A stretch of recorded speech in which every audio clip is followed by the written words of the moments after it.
crystal chandelier shimmered above the long mahogany table as laughter floated between champagne glasses. Then the sound cut through it, a sharp snap of fingers. "Excuse me," Caroline said, not looking up. "If you're going to polish the silver, at least try to keep up. We have guests." The room stilled. The older woman in the plain black uniform paused beside her chair, a linen cloth folded neatly in her hand. "Of course, Mom," she replied softly. Carolyn exhaled dramatically. "Honestly, it's not that complicated." As the woman reached for a wine bottle, Caroline shifted her elbow. The glass tipped. Red wine bled across the white tablecloth. Few guests gasped. No one moved. At the head of the table, Daniel watched in silence, fingers laced, expression unreadable. The woman lowered her eyes, dabbing carefully at the spreading stain, but there was nothing submissive in her face. Only patience and calculation. 72 hours earlier, this evening had begun very differently. 3 days earlier, the mansion felt quieter. It sat on a stretch of manicured coastline, all stone columns and tall windows, the kind of place people assumed had always belonged to someone important. Inside, the floors gleamed. Staff moved discreetly. Generations of wealth echoed in oil portraits and antique clocks, but Daniel had not inherited his fortune. He had built it line by disciplined line of code.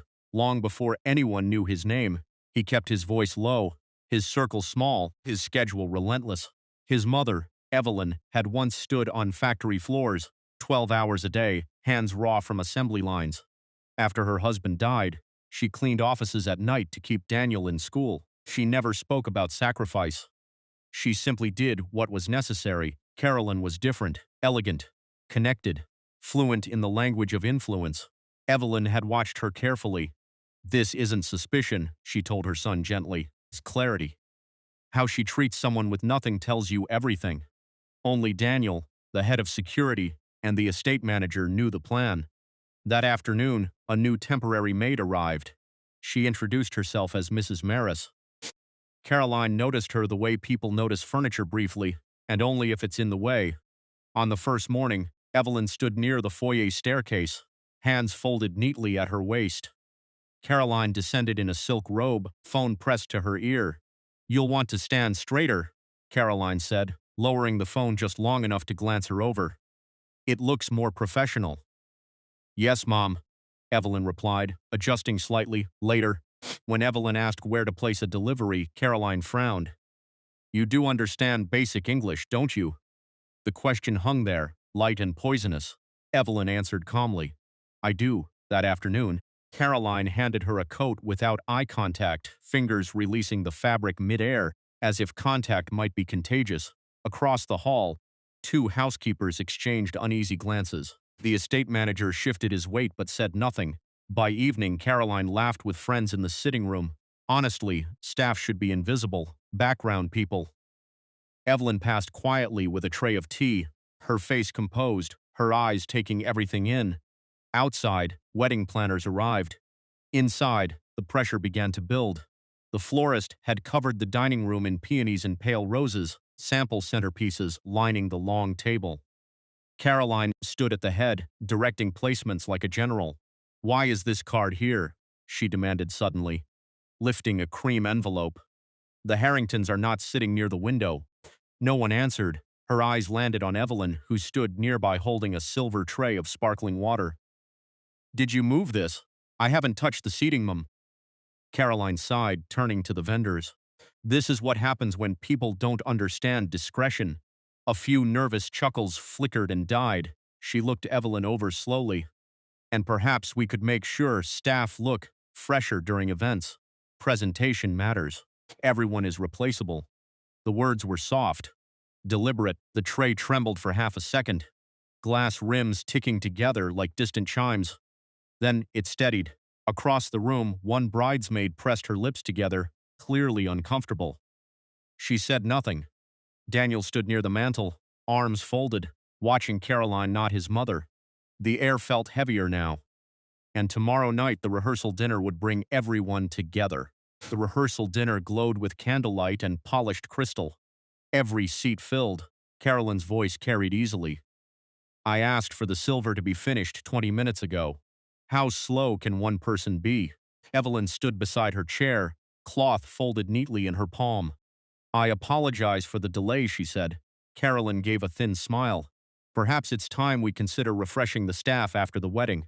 Younger, more presentable. Energy matters in a house like this. A fork slipped from someone's hand, striking porcelain with a sharp clink.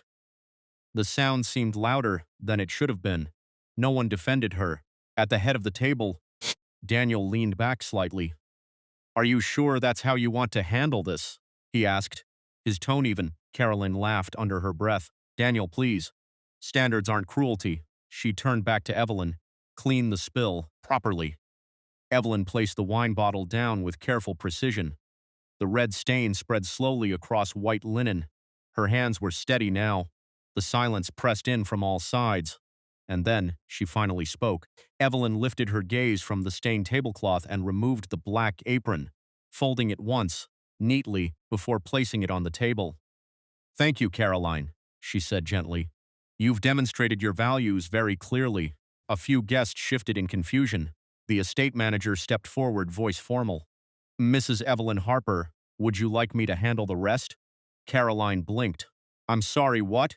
Daniel rose from his chair, not abruptly, not angrily. He walked around the table and stopped beside the older woman. Mom, he said quietly. The words seemed to echo. Color drained from Caroline's face. This isn't funny, it's not meant to be, Evelyn replied. She looked around the room, then back at Caroline. This home exists because I cleaned houses for 22 years, including ones where people treated me just like this. No one spoke. There was no anger in her voice, only truth. And slowly the room began to move again, but differently now. Caroline let out a thin, brittle laugh. Okay, all right, I see what this is. She glanced around the table, searching for someone to join her. This is stress, wedding stress. Everyone's things they don't mean. No one echoed her. One bridesmaid slowly stepped back from Caroline's side, as if distance might soften the association.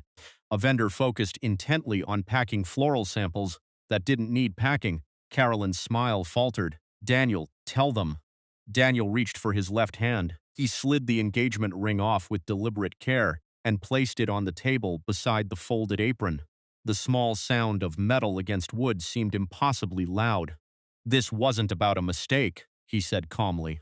It was about character. Her mouth opened, then closed. Evelyn remained still, hands lightly clasped, offering no triumph, no satisfaction. Just witness.